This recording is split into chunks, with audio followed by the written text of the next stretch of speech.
Atos, capítulo 18.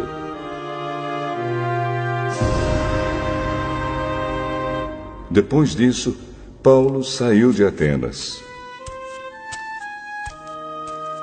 e foi para a cidade de Corinto. Encontrou ali um judeu chamado Áquila, que era da província do Ponto. Fazia pouco tempo que ele tinha chegado da Itália com Priscila, a sua esposa. Eles tinham saído de lá porque o imperador Cláudio havia mandado que todos os judeus fossem embora de Roma. Paulo foi visitá-los e acabou ficando ali para trabalhar com eles, porque a profissão de Paulo e a deles era a mesma, isto é, fazer barracas. E todos os sábados ele falava na sinagoga e procurava convencer os judeus e os não-judeus.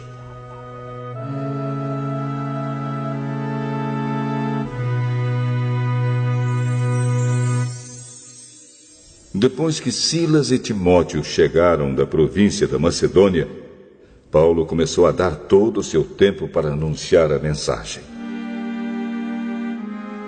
Ele afirmava aos judeus que Jesus é o Messias. Mas alguns deles ficaram contra Paulo e o xingaram. Então, em sinal de protesto, ele sacudiu o pó das suas roupas e disse: "Se vocês se perderem, os culpados serão vocês mesmos. A responsabilidade não será minha. De agora em diante vou anunciar a mensagem aos não-judeus." Então ele saiu de lá e foi morar na casa de um homem chamado Tício Justo, um não-judeu que adorava a Deus. A casa dele ficava ao lado da sinagoga. Crispo, que era o chefe da sinagoga, também creu no Senhor Jesus, e todas as pessoas da sua casa também creram. Muitas pessoas da cidade de Corinto ouviram a mensagem, creram e foram batizadas. Certa noite, Paulo teve uma visão. E nela o Senhor disse: "Não tenha medo. Continue falando e não se cale, porque eu estou com você. Ninguém poderá lhe fazer nenhum mal, pois muitas pessoas desta cidade são minhas." E Paulo ficou ali 1 ano e meio ensinando a palavra de Deus àquela gente. Quando Gálio se tornou governador da província da Acaia, os judeus se juntaram contra Paulo. Eles o agarraram, o levaram ao tribunal e disseram ao governador: "Este homem está querendo convencer o povo a adorar a Deus de um modo que é contra a nossa lei." Quando Paulo ia falar, Gálio disse aos judeus: "Judeus, se isso fosse alguma falta grave ou um grande crime, seria justo que eu tivesse paciência para escutá-los. Mas como é só uma questão de palavras, de nomes e da própria lei de vocês, resolvam vocês mesmos. Eu não vou ser juiz nesses assuntos." Em seguida, os expulsou do tribunal. Então eles agarraram Sóstenes, o chefe da sinagoga, e o surraram diante do tribunal.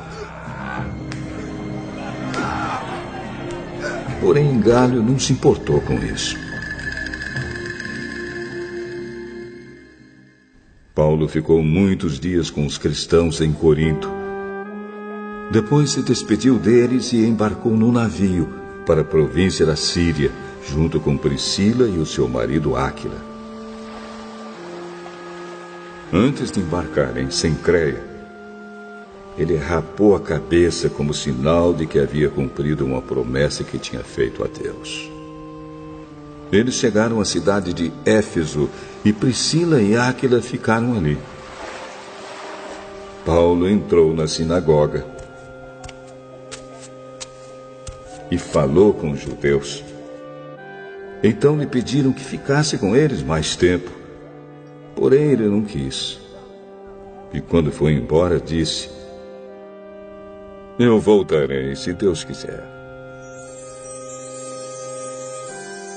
Então Paulo embarcou e partiu de Éfeso.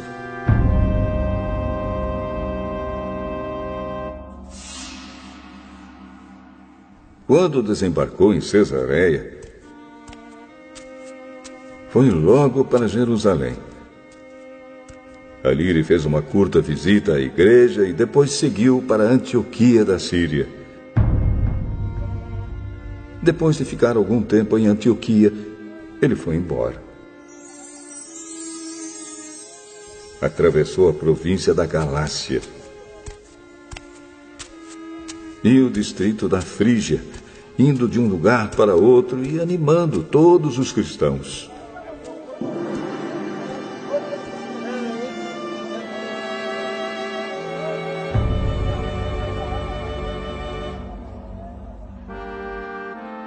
Um judeu chamado Apolo, nascido na cidade de Alexandria, havia chegado a Éfeso.